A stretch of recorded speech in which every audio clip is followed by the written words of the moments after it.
Assalamualaikum warahmatullahi wabarakatuh. Alhamdulillah kami Hairudin, pengurus harian DKM Masjid Raya Al-Azham, tentu mengharapkan kepada seluruh masyarakat Kota Tangerang khususnya untuk senantiasa memakmurkan masjid sesuai dengan apa yang diperintahkan Allah. Innama ya'muru masajidallah man amana billah. Kalau kita ingin disebut orang beriman kepada Allah, kuncinya satu, memakmurkan masjid kita. Assalamualaikum warahmatullahi wabarakatuh. Pemirsa pencinta YouTube channel Soeharto Asmar. Kali ini saya berada di sebuah tempat yang unik dan bersejarah, Masjid Al-Azham Kota Tangerang. Selamat menyaksikan.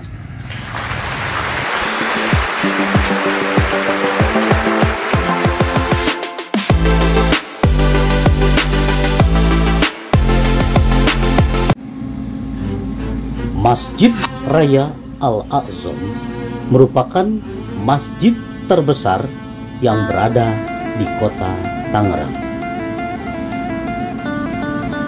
Masjid ini berada di pusat pemerintahan Kota Tangerang.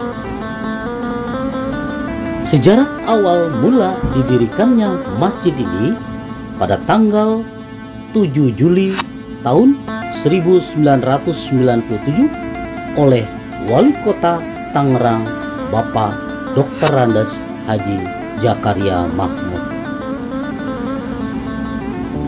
Masjid ini mempunyai luas keseluruhan 2,25 hektar, dibangun di atas tanah wakaf. Pemirsa, arsitek dari masjid ini yaitu Bapak Insinyur Haji Slamet Wira Sonjaya yang merupakan guru besar arsitektur di Institut Teknologi Bandung, dan beliau terinspirasi dari masjid yang berada di Timur Tengah yang bernama Hagia Sophia. Pemirsa, masjid ini memiliki beberapa fasilitas edukasi religi dan akulturasi budaya, bangunan yang menyerupai sebuah benteng. Salah satu ciri khas lokal yang menandakan bahwa sebelum punya nama Kota Tangerang yaitu Kota Benteng. Nun dari kejauhan, begitu gagahnya Masjid Raya Al-Azham, dan ini merupakan aspirasi pemerintah terhadap warga Kota Tangerang, dan salah satu bukti keunikan dari masjid ini yaitu terletak pada bagian kubahnya yang memiliki ukuran terbesar di dunia. Pemirsa, suasana beribadah di Masjid Al-Azham terasa berbeda dari beberapa masjid ketika kita berada di suasana dalam maupun luar masjid. Kenyamanannya pun terasa saat kita melaksanakan ibadah apabila kita berada di dalam masjid. Walaupun tidak ada AC maupun kipas angin, pelatarannya pun cukup luas, dan nampak dari kejauhan begitu gagahnya Masjid Al-Azham ini yang berdiri di atas hamparan tanah di depan pemerintahan Kota Tangerang yang sangat indah dan menawan. Pemirsa, kita dapat melihat kondisi yang berada di masjid ini. Gapuranya begitu indah, dan nampak dari kejauhan pun kondisi bangunan yang begitu megah.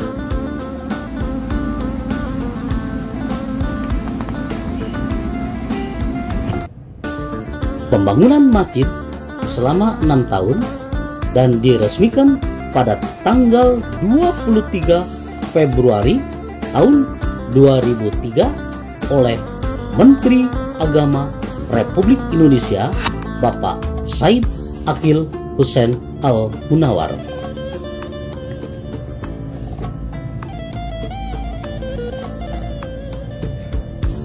Masjid Al-Azom yang beralamat di Jalan Satria Sudirman, RT 001, RW 001, Sukaasih, Kecamatan Tangerang, Kota Tangerang, Provinsi Banten. Pemandangan yang begitu indah di depan masjid ini memberikan suatu suasana begitu megahnya Masjid Raya Al-Azom. Nampak dari kejauhan beberapa tanaman yang menghiasi suasana masjid yang begitu indah.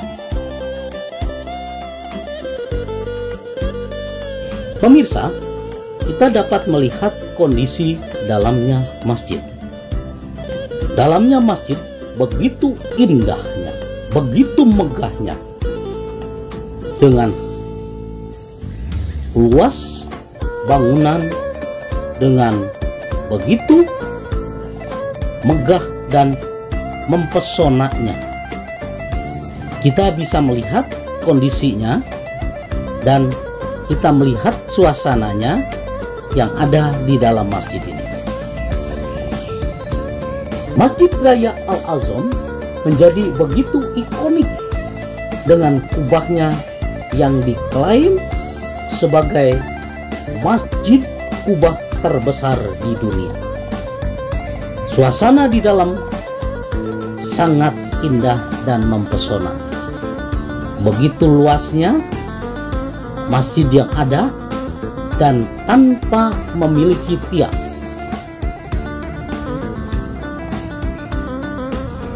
Masjid yang berkubah besar ini memiliki keunikan karena tidak ada penyangga tiang. Struktur kubah induk berada di tengah, ditopang oleh 4 kubah anak berbentuk setengah lingkaran di bawahnya sehingga cukup kuat penyangga kubah induk. Diklaim kubah ini sebagai kubah yang salah satunya mempunyai konstruksi yang berdiameter 63 meter. Pemirsa, selain diameter kubah induk yang fantastis yang menjadikan masjid ini begitu mewah, ialah 4 kubah lainnya yang gunanya penyangga atau penopang induk kubah masjid. Masjid Raya Al-Azom mempunyai 5 kubah. Ini menandakan dan melambangkan rukun Islam dan juga sholat 5 waktu. Pemirsa, ada 4 tower yang ada di 4 sisi masjid ini menambah keindahan dari kubah masjid. Konstruksi masjid bagian atas Masjid Raya Al-Azom mempunyai tinggi masing-masing 55 meter. Adanya 4 tower ini bukan tanpa alasan, melainkan memiliki simbol mengenai makna 4 ajaran Islam, yaitu akidah, akhlak, syariah, dan ibadah.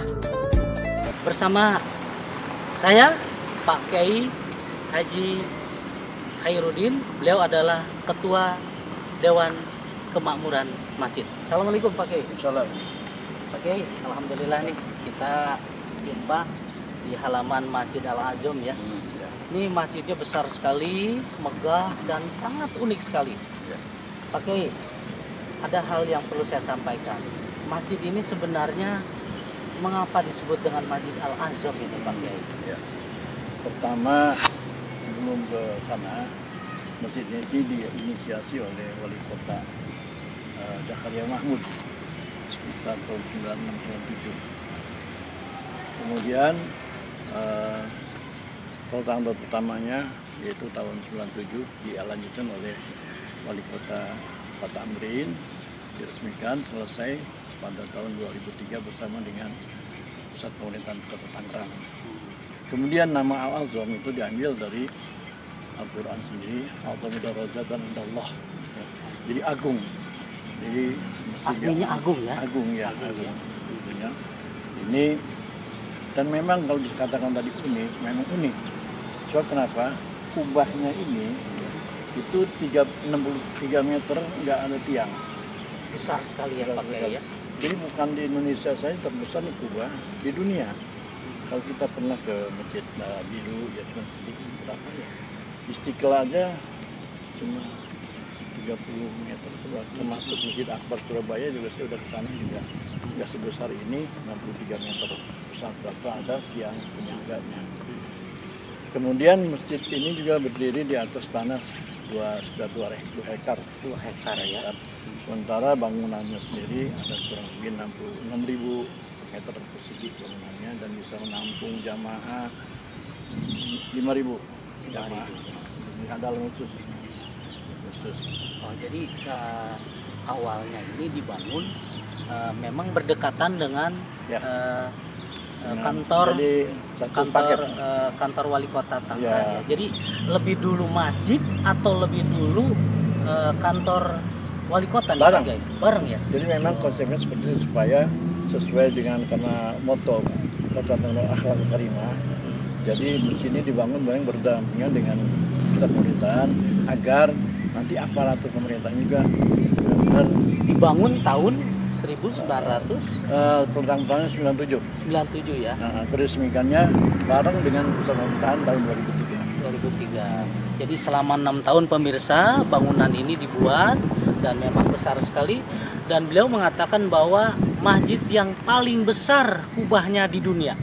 Ya kalau tidak salah ada 5 Pak Kiai ya. Ada 5 kubah di dalamnya, itu yang paling besar ada di tengah.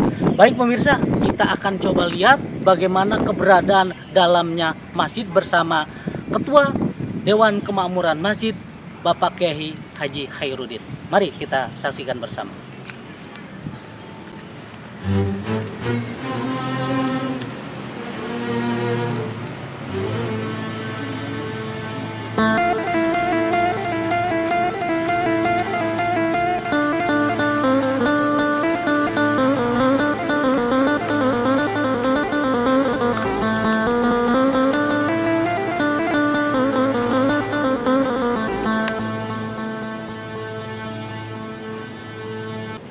Alhamdulillah pemirsa, kami bersama dengan Pak Kiai sebagai Ketua DKM Masjid Al-Azam berada di teras masjid, dan insya Allah kami akan masuk bagaimana kondisi keadaan masjid di dalamnya.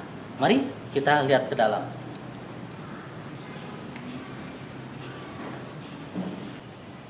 Pemirsa, alhamdulillah kami bersama dengan Ketua DKM Masjid Al-Azam sudah berada di dalam masjid yang begitu luas. Kita lihat seluruh dalam masjid ini sangat mempesona, indah sekali. Dan dalamnya masjid ini sangat luas sekali. Bahkan kita bisa melihat bagaimana kubah yang dikatakan oleh Pak Kiai. Kubahnya cukup besar. Bahkan dikatakan bahwa kubahnya ini paling terbesar di dunia. Betul Pak Kiai? Pak Kiai, ada berapa jumlah jamaah yang bisa menampung di dalam masjid ini Pak Kiai? Di dalam, khusus dalam ini 5.000 jamaah. 5.000 jamaah ya. Jamaah belum termasuk di teras-teras itu. Ya. Kalau ada jamaah yang 5.000 itu termasuk ada jamaah wanita juga disediakan tempatnya ya. Pak Kiai. Nah, pemirsa, masjid ini juga disediakan untuk jamaah kaum hawa. Dan insya Allah yang tidak bawa mukena, alhamdulillah disiapkan oleh pengurus masjid. Pak Kiai, sambil kita ngobrol dan jalan, ini pengurusnya jumlahnya ada berapa ini Pak Kiai? Pengurus ada semua dinas dikaitkan, karena ini kan masjid pemerintah. Ya. Jadi semua dinas-dinas yang terkait itu dilibatkan di sini, seperti misalkan PU-nya, perhubungan, Pol PP dan sebagainya, ya sekitar 90 orang lah. 90 orang ya. Pemirsa, ini masjid bagian daripada masjid pemerintah. Apa yang dikatakan oleh beliau. Oleh karena itu, kepengurusannya juga cukup banyak, kurang lebih ada 90 kepengurusan yang ada. Termasuk pembinanya Pak Wali Kota ya, Pak Kiai ya. Dan alhamdulillah Pak Kiai, saya melihat kondisi masjid di dalamnya ini, dan di luar masjid itu banyak bangunan-bangunan perkantoran. Antara lain tadi kantor Wali Kota Tangerang berada di dekat dengan masjid ini, kemudian Majelis Ulama ya, Pak Kiai, juga kantor Kota Tangerang juga berada di sini, bahkan BPOM ya, BPOM yang ada juga dekat masjid ini. Pemirsa, kita lihat kedalaman masjid ini. Nah, masjid ini mempunyai pelataran yang sangat unik sekali. Bahkan kalau boleh saya mengatakan ini namanya marmer, Pak Kiai ya. Marmer terasnya ini. Ini berasal bahan-bahannya dari mana nih Pak Kiai? Di daerahnya saya lupa, di daerah Jawa ini. Di Jawa ya, dipesan ya. Bukan dari produk luar ya. Bukan. Masih dalam produk dalam negeri. Dan alhamdulillah memang kondisi di dalamnya ini sangat luas sekali. Tidak memakai tiang. Nah, kita lihat tiang-tiangnya ini hanya bagian-bagian tipis-tipis saja. Pak Kiai, ini sebenarnya insinyurnya ini orang Indonesia atau orang luar negeri ini Pak Kiai? Alhamdulillah insinyurnya orang Indonesia. Orang Indonesia. Di Bandung tinggalnya. Dari Bandung, subhanallah. Namanya saya lupa dia. Ya, Pak Kiai mengatakan ini betul-betul insinyurnya adalah orang dari Bandung. Pak Kiai, mungkin pemirsa channel YouTube Suharto Asmar ini pengen tahu persis ini apa sih aktivitas masjid ini Pak Kiai? Ya. Pertama tentunya biasa namanya masjid untuk kegiatan sholat 5 waktu ya berjamaah.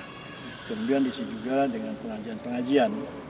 Yang kebetulan karena situasi seperti ini, sementara pengajian yang sifatnya berjamaah ini atau PTM gitu ya langsung dihentikan sementara.